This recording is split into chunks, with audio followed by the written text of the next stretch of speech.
Baik, Prof. Karim, saya akan jeda sejenak. Kami akan hadirkan informasi mengenai rombongan Presiden yang sudah tiba di gedung DPR, di mana ini adalah rombongan dari Presiden Republik Indonesia, Joko Widodo, yang saat ini sedang memasuki gedung parlemen untuk segera mengikuti sidang tahunan MPR dan juga sidang bersama DPD serta DPR Republik Indonesia.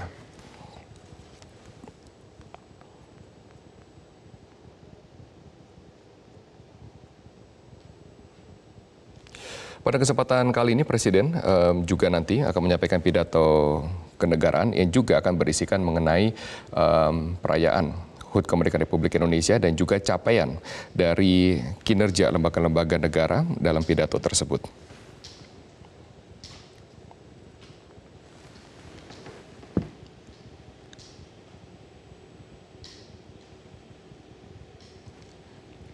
Yang menarik adalah, Prof. Karim, jika Anda kemudian dapat melihat layar televisi, kali ini Presiden menggunakan baju adat daerah. Kami akan meriset terlebih dahulu baju adat apa, tapi ini kemudian di luar dari kebiasaan, di mana Presiden menggunakan baju adat daerah, tidak menggunakan jas dan juga dasi seperti yang terjadi di tahun-tahun sebelumnya. Prof. Karim, apakah Anda punya komentar mengenai hal ini? Ya, inilah salah satu ijtihad ya yang dilakukan oleh Presiden Jokowi dalam beberapa tahun ke belakang. Dia hadir di acara kenegaraan menggunakan baju daerah. Saya pikir pesannya jelas. Bagaimana kita merayakan kebinekaan, Bhinneka Tunggal Ika. Ini pesan khusus dari Jakarta dan saya percaya pesan simbolik ini akan menyertai bagaimana kebinekaan ini hadir dalam segenap penyelenggaraan pemerintahan kita. Bukan hanya dalam upacara, meskipun dimulai dari upacara, tetapi dalam kebijakan-kebijakan. Nah, dulu Soekarno kita pernah mendengar bagaimana sajak Soekarno tentang aku melihat Indonesia, begitu ya. Jadi melihat Indonesia secara keseluruhan, menatap adatnya, alamnya, kebiasaannya, tariannya, nyanyiannya, alam semestanya.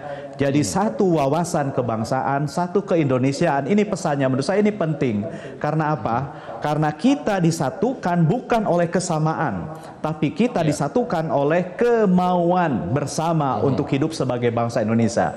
Jadi inilah yang menyatukan kita. Jadi keragaman memang harus kita pelihara, kita rayakan, tetapi ketunggal ikaan kita dalam hal komitmen, dalam hal tekad itu jauh lebih penting menurut saya. Karena itu merupakan pemersatu kita sebagai bangsa Indonesia. Jadi kita bersatu bukan karena kesamaan objektif, agama, bahasa, pakaian adat, tapi kita dipersatukan oleh kemauan bersama untuk hidup sebagai warga bangsa. Itu pesannya, Robert. Yes, Prof. Karim, ini merupakan elemen surprise gitu ya. Pagi-pagi saja Presiden datang sudah memberikan surprise kepada kita bahwa dengan baju adat daerah di luar dari kebiasaan. Sedangkan pimpinan lembaga tinggi lain ya, pimpinan MPR, DPR juga DPD sejauh ini yang kami pantau masih menggunakan baju formal, yaitu dasi berwarna merah dan juga dengan jas hitam. Apakah elemen surprise ini akan kemudian membantu Presiden ya dalam kemudian memberikan pesan yang lebih tersampaikan kepada publik melihat dengan penampilan ini? Nah, sebenarnya kalau saya tidak salah ingat ya, biasanya kan Presiden hadir dengan baju daerah ini kalau 17 Agustusnya ya 17 Agustus 45-nya ketika di Istana Negara biasanya hadir seperti itu. Tapi sekarang memang betul-betul surprise. Tapi memang Presiden kita jago dalam mengambil momentum seperti ini. Jangan lupa subscribe di YouTube channel Metro TV News dan juga nyalakan notifikasinya.